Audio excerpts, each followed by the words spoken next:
উনি এখনো বাংলাদেশে এই যে ক্ষমতা এটা খুবই মধুর, এটা কেউ ছাড়তে চায় না। যতই অপমান করেন আপনি, আমার ক্ষমতা আমি চাই, হোক কাজ আর হোক ধ্বংস, আমার তাতে কিছু যায় আসে না।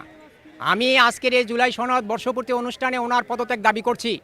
যাই দেখতেছি, কিন্তু এই জুলাই সনদটা আরও আগে হওয়ার উচিত ছিল। আজ বর্ষপূর্তির দিনে জুলাই সনদ ঘোষণা হচ্ছে, এটা আমাদের জাতি হিসেবে একটু বিলম্ব হয়ে গেছে।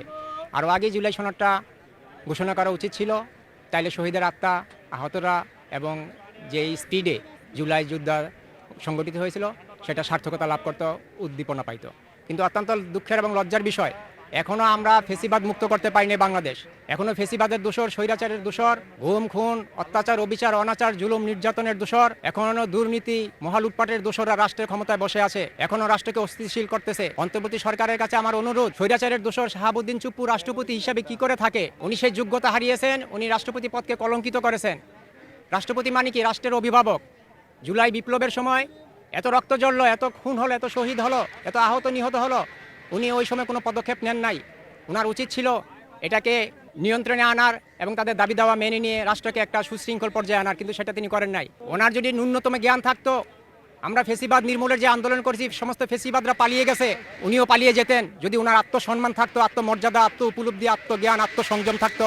কিন্তু আমার মনে হয় ওনার এগুলি কিছুই নেই। উনি এখনও ঘাপটি মেরে বসে আছেন। উনি এখনও বাংলাদেশে এই যে ক্ষমতা এটা খুবই মধুর, এটা কেউ ছাড়তে চায় না। যতই অপমান করেন আপনি, আমার ক্ষমতা আমি চাই, হোক কাজ আর হোক ধ্বংস, আমার তাতে কিছু যায় আসে না। আমি আজকের এই জুলাই সনদ বর্ষপূর্তি অনুষ্ঠানে ওনার পদত্যাগ দাবি করছি। ওনার পদত্যাগ করতে হবে।